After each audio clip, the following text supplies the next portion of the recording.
Ngayon ay pag-uusapan natin ang isang anime movie na Body Daddies. Nagsimula ang kwento sa dalawang professional assassins na sina Kazuki at Rei, at matagumpay nilang natapos ang kanilang misyon na paslangin ang isang smuggler. Kaya agad silang bumalik sa kanilang malaking apartment.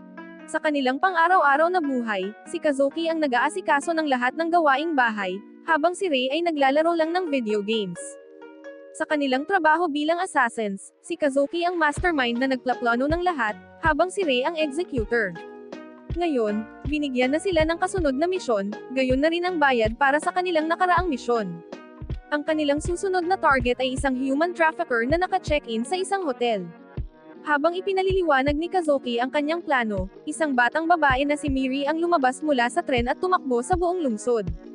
At tinatanong niya ang lahat kung nakita nila ang kanyang papa. Pati ang isang Christmas tree ay tinanong niya ng, Mister, you my papa? Buong araw ay ganito ang ginawa ni Miri hanggang sa sumapit ang gabi. Pumasok si Miri sa isang hotel at umaasa na doon makita ang kanyang papa. Sa parehong oras, pumasok din si Kazuki sa hotel upang gawin ang kanilang misyon. At nagawa niyang mapaniwala ang gwardya upang payagan siyang pumasok sa elevator at mag-deliver ng isang cake para sa party na gawa-gawa niya. Nakuha naman ng cake ang atensyon ni Miri kaya agad itong pumasok sa elevator kasama si Kazuki, na naging dahilan ng pagkasira ng kanilang plano. Hindi rin siya nakatanggi kay Miri nang hilingin nito na tikman ang cake. Habang kumakain si Miri ng cake, ay tinanong siya nito ng, Were you able to get me the present I wanted? Really hard to meet my papa! So can I? I want to meet him really bad! Kaya sumagot si Kazuki ng hindi. Bumukas ang pinto ng elevator at agad na tumakbo si Miri palabas, na nagdulot ng suspecha ng mga tao sa kwarto.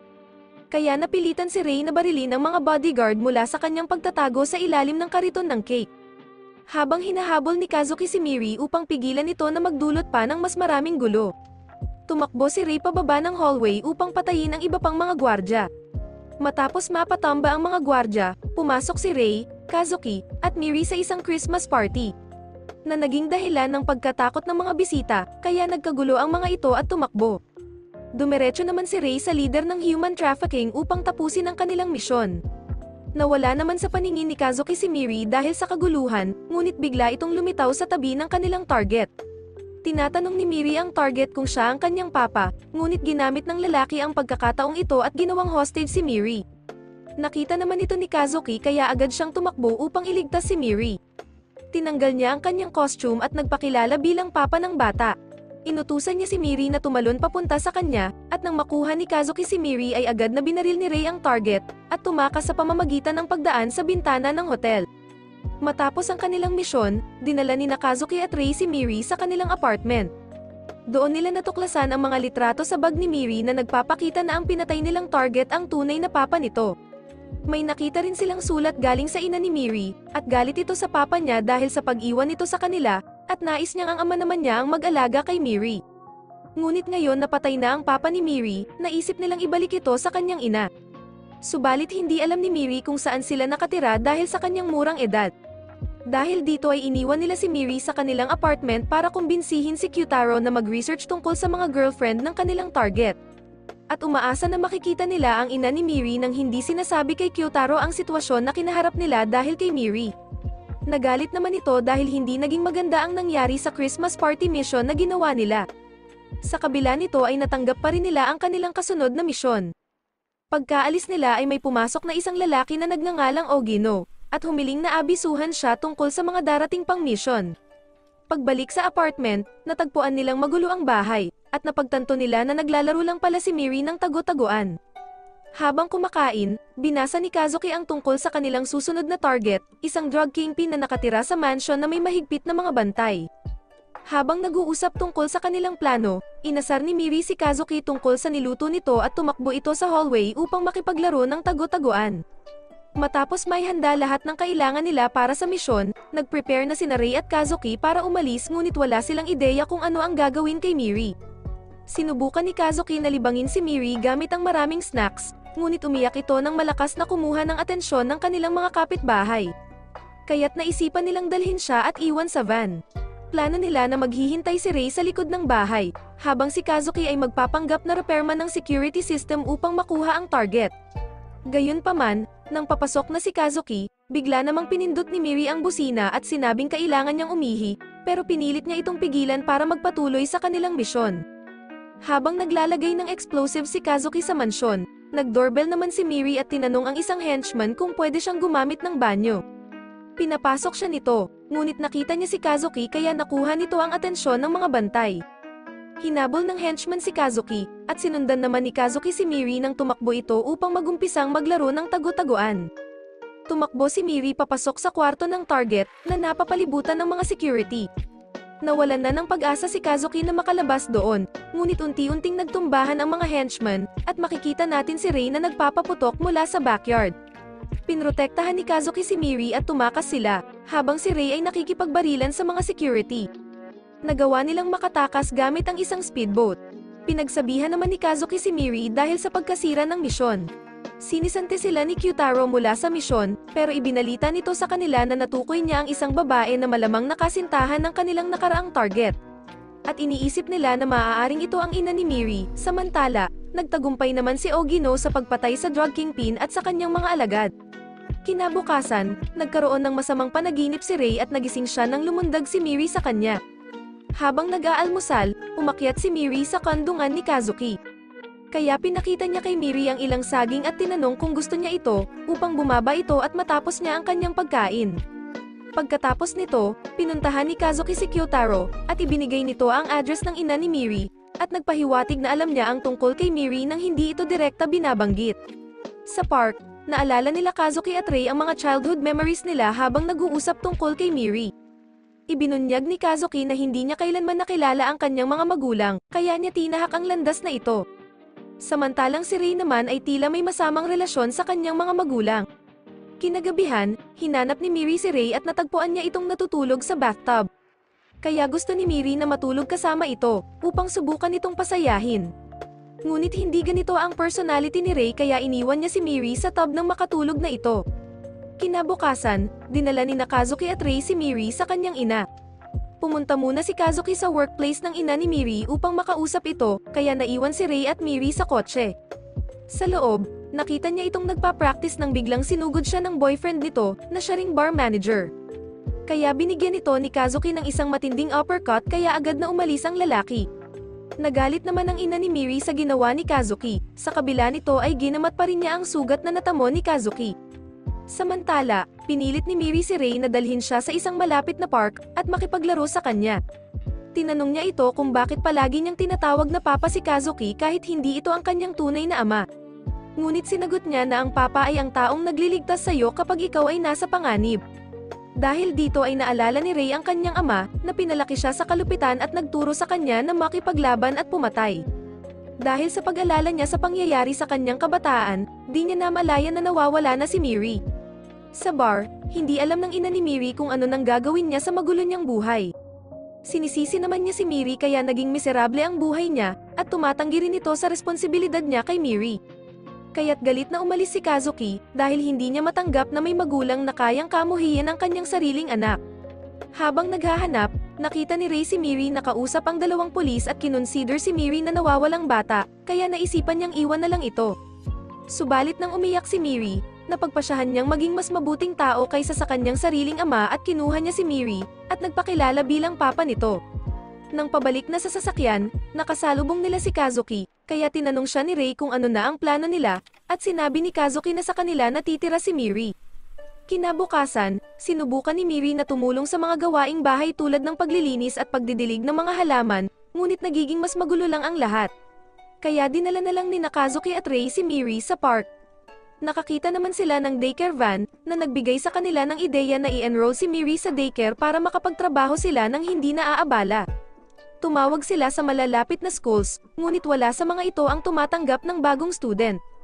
Matapos ang kanilang pagkabigo sa paghahanap ng daycare para kay Miri, dinala nila ito sa government office para humingi ng tulong sa pag-e-enroll sa kanya sa isang paaralan. Ininform sila na kailangan muna nilang makumpleto ang mga requirements para agad na makapasok si Miri. Pagbalik sa bahay, nag-aalala si Kazuki na magpasa ng government documents bilang isang assassin, kaya't napagpasyahan niyang kumuha ng peking documents. Sa unang interview, nasabi ni Miri ang tungkol sa mga peking documents at baril ng kanyang ama, kaya't agad na pinutol ni Kazuki at Rei ang usapan at umalis mula roon. Sinabihan nila si Miri na hayaan na lang silang mag-handle ng usapan sa mga susunod na interview. Sa kasunod na interview, tinanong ng mga guro si Miri tungkol sa kanyang mga papa. Pinuri niya sila, sinasabi na hindi sila gumagawa ng masasamang bagay, at agad na ipinaliwanag ni Kazuki na nagtatrabaho sila bilang mga city cleaners. At dahil naging maayos ang takbo ng interview, sinabihan sila ng mga guro na tanggap na si Miri sa school. Agad naman silang pumunta sa department store upang bumili ng daycare supplies. Sinabi ni Kazuki kay Rei na kailangang nilang ma-impress ang mga ordinaryong tao, kaya't makakatulong ang pagbili ng mga branded na gamit upang magawa ito. Nang mabili lahat ng kailangan ni Miri, nagkaproblema sila nang malaman na kailangan lagyan ng pangalan ni Miri ang lahat ng kanyang gamit para sa school. Sa unang araw ni Miri sa school, naging center of attention sila dahil sa kanilang mga suot. Inilibot naman sila ng guro sa daycare, at ipinaliwanag ang kanilang daycare routines. Gayunpaman, nang umalis sina Kazuki at Rei ay nahirapan si Miri na makihalubilo sa ibang bata dahil ayaw ng mga itong makipaglaro sa kanya. Nang sunduin nila si Miri ay tila hindi ito masaya sa naging unang araw niya sa daycare. Habang patuloy na pumapasok si Miri sa daycare, tila mas malungkot ito tuwing pumupunta si Kazuki upang sunduin siya. Isang hapon, maagang dumating si Kazuki upang sunduin si Miri at napansin niyang nag-iisa ito. Sinabi ni Miss Anna na dahil sa pananamit ni Miri kaya iniiwasan siya ng ibang bata. Kaya't nagsuggest siya ng store na pwedeng mabilhan ng mas mura at simpleng damit. Dinala nila si Miri sa mas murang shopping trip para bumili ng mas normal na kasuotan. Hinatid ni Kazuki si Miri na suot ang mas normal na outfit, at nanatili sa paligid para tulungan siyang makahanap ng mga kaibigan. Naglaro sila ng bola ni Miri, na kumuha ng interes ng iba pang mga bata na nais sumali at maglaro kasama siya. Nang dumating si Kazuki upang sunduin si Miri ay masaya nitong sinabi na nag-enjoy siya sa buong araw. Ngayong nauubos na ang pera na meron sila, nanlimo sina Kazuki at Rei ng trabaho kay Kyutaro, na hindi na sila pinagkakatiwalaan sa assassination missions. Binigyan sila ni Kyutaro ng ilang mas maliit na misyon, ngunit dahil sa isang flu outbreak, tinawagan si Kazuki ng daycare na pansamantalang isasara ito ng 1 linggo. At may homework si Miri tungkol sa trabaho ng kanyang mga magulang, kaya't kailangan nilang alagaan ito sa bahay. Nagsinungaling sila kay Miri tungkol sa kanilang tunay na trabaho, at ginagamit ang pagkakataon na natutulog si Miri upang tapusin ang kanilang mga misyon. Isang araw, sinabihan ni Kazuki si Rei na aalis siya para magtrabaho at inutos niya na bantayan si Miri. Pero nakatulog si Rei, at hindi ito nagising nang subukan ni Miri na kunin ang kanyang atensyon. Kaya't naisipan nitong palihim na umalis para sundan si Kazuki upang malaman ang tungkol sa kanyang trabaho. Ngunit na-distract siya nang makita niya ang isang aso kaya huminto siya upang ipet ito. Dahil dito ay nawala sa paningin niya si Kazuki, at sa pagkakataong ito ay nagising na si Rei at napagtanto niyang nawawala si Miri. Nang makumpirma na wala nga ito sa buong apartment, ay nagsimula silang hanapin si Miri sa buong syudad. Samantala, natagpuan ni Miri ang sarili sa labas ng cafe ni Kyutaro, at nakasalubong niya rito si Ogino. Sa sandaling iyon, lumabas si Kyutaro at dinala siya sa loob. Nag-umpisa nang mag-alala si Kazuki, hanggang sa bumalik sila ni Rei sa cafe ni Kyutaro at nakita nila roon si Miri na nakaupo sa counter. Na-excite naman si Miri nang makita ang dalawa kaya agad niya itong tinawag na Papa na kinagulat ni Kyutaro. Sinabi ni Kazuki na siya ay nagbe-babysit lang kay Miri para kumita ng extra pera, pero nagsususpecha si Kyutaro. Kaya't nag-alok itong bantayan si Miri upang matapos na nila ang kanilang misyon. Matapos pagsabihan si Miri na huwag siyang tawaging Papa sa harap ni Kyutaro, at huwag siyang magkwekwento ng kahit anong tungkol sa kanila, ay agad na umalis ang dalawa para sa kanilang misyon. Habang nasa trabaho ang dalawa ay ginawa ni Kyutaro ng inumin si Miri. Tinanong siya ni Miri tungkol sa trabaho ni Kazuki at Rei, at nagsinungaling si Kyutaro at sinabi na si Kazuki ay isang comedian at si Rei ay isang oil baron. Habang dinodrawing ang larawan ng trabaho nila Kazuki at Rei, ay bigla niyang natawag na Papa ang dalawa. Kaya agad niyang itinama ito, ngunit napagtanto ni Kyutaro na si Kazuki at Rei ang totoong nagpapalaki kay Miri. Pagkatapos nilang tapusin ang kanilang trabaho, bumalik sina Kazuki at Rei sa cafe para sunduin si Miri. Kinarga siya ni Rei, ngunit sa kanyang pagtulog ay patuloy pa rin sila nitong tinatawag na Papa. Kaya sinubukan ni Kazuki na pagtakpan ito, at sinasabi na ibabalik na nila si Miri sa kanyang pamilya. Gayunpaman, ibinuking ni Kyutaro na alam na niya ang lahat, at sinabi nito na okay lang ito sa kanya, basta't hindi ito makakaapekto sa trabaho nila. Kinabukasan, pinresent ni Miri ang drawing niya sa daycare na ikinagulat ng ibang nanay, dahil nalaman nila na ang kanyang mga ama ay mga lihim na oil billionaires. Sa kasunod na araw, nireport ni Ana kay Kazuki na inaway ni Miri ang isa sa kaklase nito na si Taiga habang naglalaro. Kaya't tinanong niya si Miri tungkol dito, ngunit sinabi nitong kasalanan nito ni Taiga pero hindi siya pinaniniwalaan ni Kazuki, kaya nagalit si Miri at umalis. Kinaumagahan, hiniling ni Miri kay Rei na siya na lang ang maghatid sa kanya sa daycare. Dahil sa guilt ay nakalimutan ni Kazuki ang baon ni Miri at napagpasyahan nilang dalhin ito sa kanya, kahit na ang daycare ay pupunta sa isang field trip sa zoo. Sa zoo, si Miri at ang kanyang mga kaibigan ay patuloy na ginugulo ni Taiga dahilan para mapahiwalay sila sa kanilang mga kaklase. Nang malaman na nawawala sila, ay agad na sinundan ni Kazuki at Rei si Miri habang gumagawa ito ng paraan para makabalik sila sa grupo. Pero sinigurado nila na hindi sila mapapansin ni Miri. Napansin ni Kazuki na inaalagaan ni Miri si Taiga sa kabila ng pag-aaway nila kanina. Habang hinahanap ang kanilang klase, nagdesisyon sina Miri at ang kanyang kaibigan na magpahinga para kumain. Patuloy pa ring iniisip ni Kazuki kung paano ibibigay ang baon ni Miri. Nang ma-realize nitong wala pala siyang dalang lunch, ay ni-share ni Taiga ang kanyang baon at humingi ng sorry dahil sa pang-aasar nito sa kanya. Habang kumakain, biglang may lumapit na magnanakaw at hinablat si Miri, at sinabihan sila nito na ibigay sa kanya ang kanilang mga baon. Sinubukan ni Taiga na pigilan ang magnanakaw upang protektahan si Miri, ngunit nahuli siya nito. Ano kaya ang gagawin nila Rei at Kazuki para tulungan sila Miri, gayong bawal silang makita na nagsusubaybay sa field trip ng daycare student, at paano kaya makakabalik sila Miri at ang mga kaibigan niya sa klase nila? Abangan ang lahat ng ito sa part 2 ng ating movie recap. Maraming salamat sa panonood.